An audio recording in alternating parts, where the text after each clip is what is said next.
ময়মনসিংহের সামাজিক কবরস্থান দেখে বিতর্কিত সচিব রেজাউল মাকসুদ জাহেদীর পারিবারিক কবরস্থানে ৮ প্রকল্প ২৪ লাখ টাকা বরাদ্দ।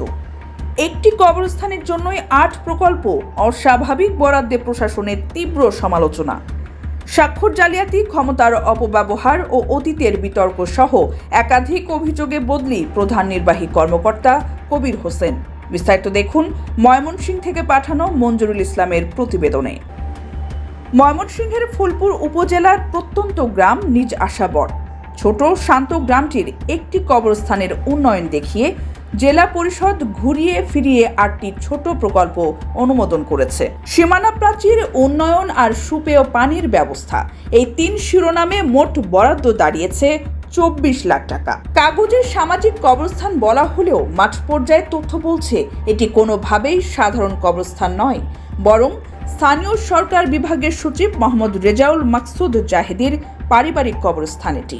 জেলা পরিষদ সূত্র বলছে সব প্রকল্প এসেছে ভারপ্রাপ্ত প্রধান নির্বাহী কর্মকর্তা মোহাম্মদ কবির হোসেন সর্দারের সরাসরি নির্দেশে। অভিযোগকারীদের দাবি, সচিবকে খুশি করতে গিয়ে কবির নিজের ইচ্ছে মতো প্রকল্পের টাকা খরচ করেছেন সচিবের নিজস্ব উন্নয়নমূলক কাজে। এসব নিয়ে পরিষদের ভেতরে বড় ধরনের ক্ষোভ তৈরি হয় এবং কর্মকর্তারা ২৬শে অক্টোবর স্থানীয় সরকার বিভাগে লিখিত অভিযোগ পাঠান। অভিযোগ হাতে পাওয়ার পরপরই তাকে বদলির আদেশ দেওয়া হয়। কবির হোসেনকে প্রথমে পটুয়াখালী, কিছুদিন পরে সচিবের নির্দেশে আবার নেত্রকোনায় আনা হয়। অভিযোগ সামনে আসতেই সচিবের ব্যাখ্যা আসে। তিনি বলেন, আমি কখনো কবরস্থানে প্রকল্প চাইনি। এলাকার পানির ব্যবস্থা আর একটি পাঞ্জেখানা মসজিদের জন্য ছোট কাজের কথা বলেছিলাম। জেলা পরিষদ সেটা ভুলভাবে করেছে। বিষয়টি জানার পরই বাদ দিতে বলেছি। সচিব আরও জানান, নেত্রকোনায় কবিরকে পদায়ন করার পর সেখান থেকে আপত্তি আসলে তাকে নতুন কর্মস্থলে পাঠানোর প্রক্রিয়া চলছে। তবে বিতর্ক এখানেই শেষ নয়।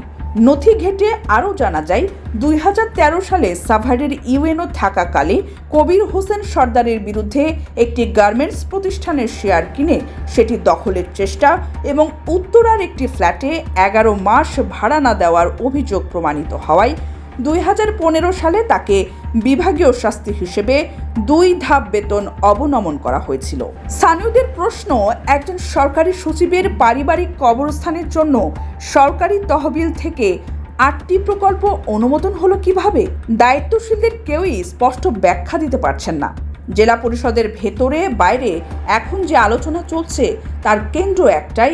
এ বিষয়ে জানতে চাইলে ময়মনসিংহের সুজনের সম্পাদক অগ্রযাত্রা প্রতিদিনকে জানান, একজন সচিবের জন্য এটি নিয়েছেন, সচিব এই কাজটি করেছেন, এটি আমাদের জন্য লজ্জা। ময়মনসিংহের একটি ঘটনা খুবই আলোচিত এবং এটি আমাদেরকে লজ্জিত করেছে যে এই ধরনের প্রকল্পে দুর্নীতির সাথে জড়িত সরাসরি সচিব নিজে জড়িত এবং এখানকার যে জেলা পরিষদের যিনি প্রধান নির্বাহী তার মাধ্যমে এই দুর্নীতিটা হয়েছে। যতটুকু জেনেছি সচিবকে সন্তুষ্ট করবার জন্য তিনি এই ধরনের প্রকল্প করেছেন। আসলে এই ধরনের প্রকল্প থাকে হচ্ছে অনুন্নত দরিদ্রতম এলাকা কিংবা ব্যক্তির জন্য, এবং এই যে বদলি করা হয় এই দুর্নীতিবাজ একজন কর্মকর্তাকে, এটি আসলে দুর্নীতির বীজ এক জায়গা থেকে অন্য জায়গায় স্থানান্তর করা হয়। যিনি এখানে দুর্নীতি করলেন তিনি আবার অন্য জায়গায় যে দুর্নীতি করবেন। তো আমি মনে করি শুধু এই ঘটনা না, সারা বাংলাদেশে এই ধরনের ঘটনায় যতগুলো কাজ হয়েছে প্রত্যেকটি কাজ তদন্ত করে এবং এটি দোষী ব্যক্তিদের শাস্তি নিশ্চিত করতে হবে।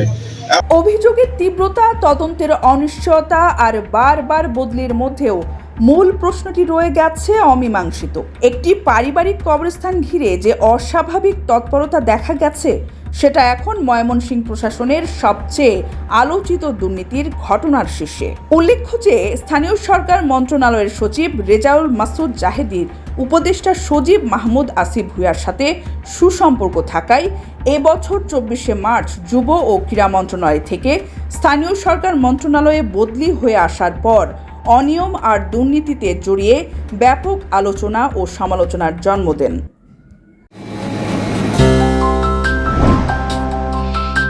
অগ্রযাত্রা প্রতিদিন, নির্ভীক প্রত্যয়ে উজ্জীবিত।